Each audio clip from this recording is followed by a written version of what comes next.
තෙරුවන් සරණයි.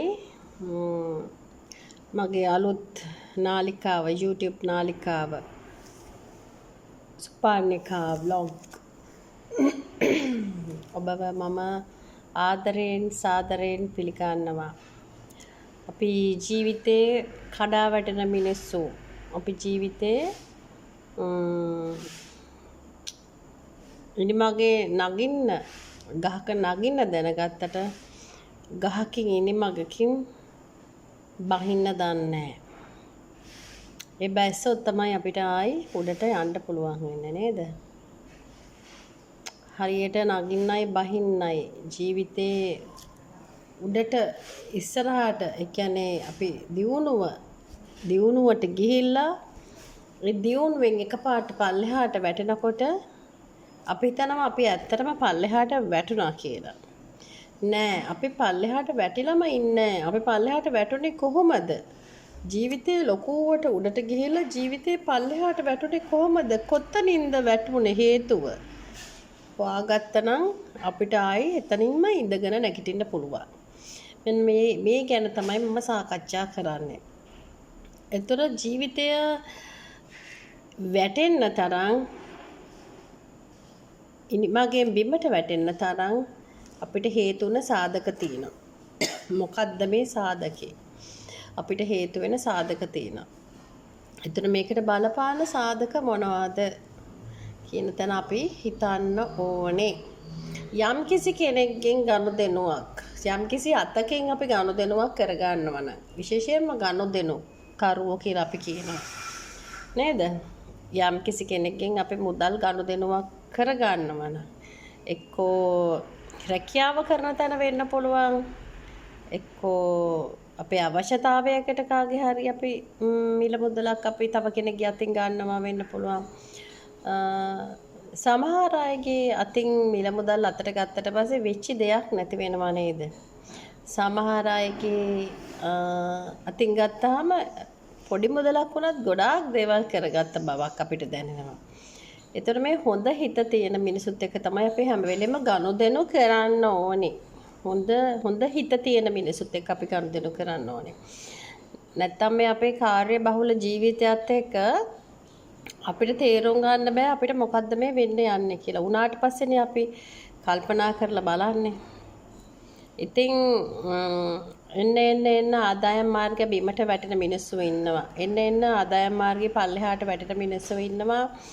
ඒ මිනිස්සුන්ට ආයි නැගිටීමක් පිබිදීමක් නැති මිනිස්සු ඉන්නවා. ගොඩාක් දේවල් කරන්න හිතාගෙන දේවල් පටන් ගන්නවා. පටන් ගත්ත තැනම ඒක නතර කරන්න වෙන අවස්ථා තියෙනවා. ඒකට හොඳම උදාහරණයක් ගත්තොත් කෙනාගෙන් කෙනාට වෙනස් නගර බද තියෙනවා. ඒ කියන්නේ අපේ හැටියට අපිට සුදුසු නගරයක්, සුදුසු පරිසරයක්, සුදුසු සමාජයක වටපිටාවක අපි දේවල් පටන් ගන්න ඕනේ. අපිට ගැළපෙන්නේ අපි මොනවාද විකුණන්නේ, අපි මොනවාද වෙළඳාම් කරන්නේ, අපි මොනවාද බිස්නස් එකට දාන්නේ. ඒ දේ අනුව තමයි අපිට එතන පාර සැකසෙන්නේ. අපි හිතමු අපි රත්තරන් බඩු කඩයක් දාන්න ඉන්නවා. අපි රත්තරන් බඩු කඩේ මේ චූටි නගරයක ගොඩාක් අසරණ වෙච්ච මිනිස්සු ඉන්න තැනක මේක ගිහින් දැම්මොත් ඇත්තටම පුංචි ගම්මානයක අපිට මේක බිස්නස් කරගන්න පුළුවන්ද? බෑ නේද? අපි හැමදේම බිස්නස් එකක් කියන තැන අපි උසස් විදියට හිතන්න ඕනේ. බුලත් ඊට කඩයක් නෙමෙයිනේ බිස්නස් එකක් කියන්නේ.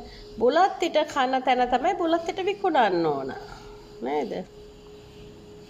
එහෙම දේවල් ඔයගොල්ලෝ දැකලා තියෙන්නේ. එහෙම නිසා අපේ ක්වොලිටිය හැම වෙලේම අපේ ක්වොලිටිය තියාගන්න ඕනේ. අපේ ක්වොලිටිය අපි කොහොමද මේක ලස්සනට අපි කරනවද, මේක නැත්තම් සාමාන්‍ය ලෙවල් එකට කරගෙන යනවද, මේ විදිහටම මගේ බිස්නස් එක මම මැරෙනකම්ම කරගෙන යනවද, මෙතනමද මම ඉන්න ඕනේ කියලා හිතාගන්න ඕනේ. අපි ඕන දෙකට අත ගහන්න නේද?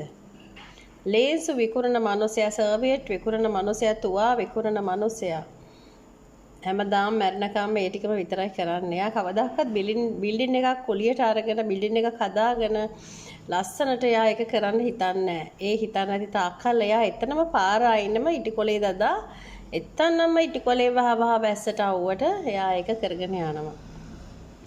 මෙන්න මේ උසස් චින්තනය උසස් මනස නැති මනුස්සයා තමයි හැමදාම එකම තැන පල් වෙන්නේ.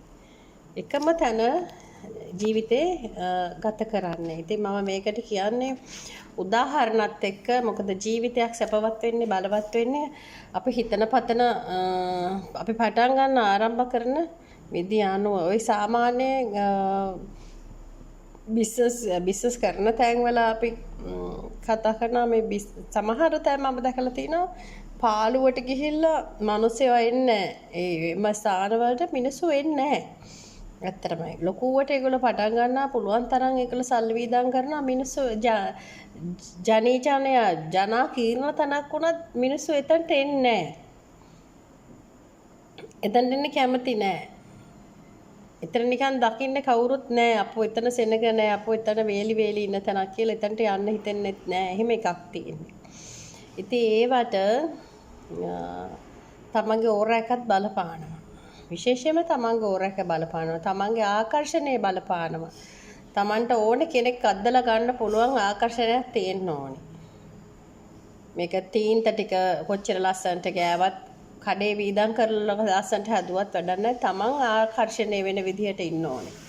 තමන්ගේ අඳුම පැළඳුම විතර නෙවෙයි තමන් ආකර්ෂණය වෙන්න ඕනේ. එතකොට තමයි බිස්නස් එකක් හරියන්නේ. බිස්නස් එකක් කරගන්න පුළුවන් වෙන්නේ. වෙළඳාමක් කරගන්න පුළුවන් වෙන්නේ. ආකර්ෂණය කොහොමද අපි ආකර්ෂණය ලබා ගන්නෙ? ආකර්ෂණයක් කියන එකක් අපි කොහොමද ඒක ලබා ගන්න එකෙන් ප්‍රයෝජනය ගන්න කොහොමද? අපි පදින වාහනේ වෙනස් වෙන්න ඕනද?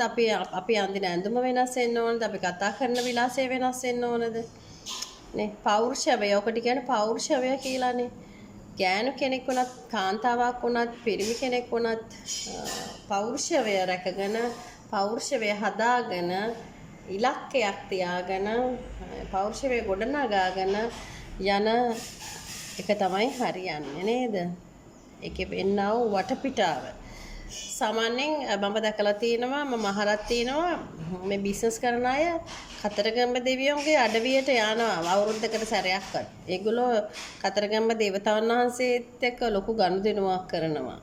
බිස්නස් එක සාර්ථක කරලා දෙන්න කියලා. ඒ කියන්නේ හැම පැත්තෙම මේගොල්ලන්ට ආශිර්වාද ඉල්ලනවා. ලක්ෂ්මී මෑණියොත් එක්ක පූජාවක් තියලා උන්වහන්සේගෙන් ආශිර්වාද ඉල්ල ගන්නා ඉන්නවා. ඉතින් ජීවිතේ ගොඩාක් මනසින් කඩා වැටෙන මිනිස්සු ඉන්නවා. මේ මිනිස්සුන්ට පොඩි රුකුලක් විදිහට ජීවිතේ ගොඩනගා ගන්න මම හිතුවා හැම පැත්තම කතා කරන්න YouTube නාලිකාවක් මට ඕනේ. මේ වැටෙන මිනිස්සුන්ව නැගිටවන්න එකම මාතෘකාවක් යටතේ අපි කතා කරොත් ඒ මාතෘකාවට අදාළ මිනිස්සු විතරයි අපිට හම්බෙන්නේ. අපිට ලෝක සත්‍යයටම අපි වචනයක් දෙනවා. ලෝක සත්‍යයට උදව්වක් කරන්න අපි හිතනවා නම් එක කොටසකට විතරක් අපි කතා කරලා හරියන්නේ නැහැ. ජීවිතේ ගොඩාක් බිඳ වැටීම් එක්ක ඉන්න මිනිස්සු ඉන්නේ. එක්ක දරුවෝ හින්දා, එක්ක බිස්නස් එක හින්දා, එක්ක වාහනේ හින්දා, එක්ක ඉඩමක් හින්දා, එක්ක තමන්ගේ රෝගයක් හින්දා. එහෙම අය තමයි ගොඩාක් ඉන්නේ. ඉතින් මගේ අලුතෙන් පටන් ගත්ත YouTube නාලිකාවට මම ආදරෙන් පිළිගන්නවා ඔයාලා. මගේ දේශනා ඉදිරියට අහන්න කියලා මම කියනවා. මගේ දේශනා වලින් ඔයගොල්ලෝ ජීවිතේ ගොඩනගා ගන්න කියලා මම ආරාධනා කරනවා. තව දේවල් විවිධාකාර විදිහට මම ඔයගලන්ට කතා කරන්න මම උත්සාහ ගන්නවා. ඒ වයින් ඔයගලගේ ජීවිතයේ අඩුපාඩු හදාගන්න වෙයි කියලා මම බලාපොරොත්තු වෙනවා. එහෙනම් දවසටම සුබ වේවා කියලා ප්‍රාර්ථනා කරනවා.